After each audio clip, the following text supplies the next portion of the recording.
கூடலூரில் நம்ம சிக்னல் கொஞ்சம் மேலே இந்த ரோடு பாருங்கள் உடஞ்சிருக்குது. அந்த பக்கம் பாருங்க காய்கறிப்பட்டியெல்லாம் இங்கே வச்சுருக்காங்க. ஆக இருக்கிறது 2 அடி வழிக்கூடி கிடையாது. அதில் இன்றைக்கி ஒரு பையன் தடிக்கு விட்டு விழுகிறான். ஒன்று நகராட்சி நிர்வாகம் இந்த ரோடை சரி பண்ணுங்க. பாருங்கள், இதுவரை எல்லாமே டைல்ஸ் எல்லாம் பறிஞ்சு போயிடுச்சு. இந்த பக்கம் ஒரு மறைவு இருந்துச்சு, அது உடஞ்சி போயிடுச்சு. இதுக்கு எந்த பாதுகாப்பும் கிடையாது. இங்கே ரோடு ஆக்கிரமிப்பு பண்ணியிருக்காங்க.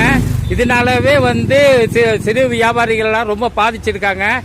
அவங்களுக்காண்டி அவங்க இந்த ரோடெல்லாம் ஆக்கிரமிப்பு பண்ணியிருக்காங்கன்னு சொல்லி தான் பதவி போட்டு அவங்கெல்லாம் அரசாங்கம் அது அவங்களெல்லாம் தூக்கியிருக்காங்க.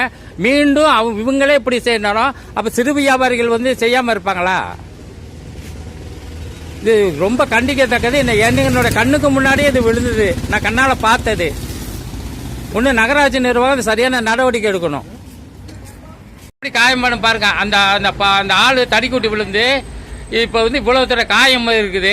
இல்லை அவருக்கு அந்த காயம் விழுந்துருச்சான கூட அந்த ஆள் ஒரு பார்க்க கிடையாது. இவ்வளோ ஐயோ இப்படி வாயில் எப்படி என்ன சொல்கிறேன், எனக்கு ரொம்ப டென்ஷன் ஆகுது, பேசவே முடியறது இல்லை. அந்த பக்கம் கூடையை வச்சுக்கிட்டாங்க, நடக்க முடியல. தடிக்கூட்டி விழுந்து இவர் தான் அந்த தடிக்கூட்டி விழுந்தவர்.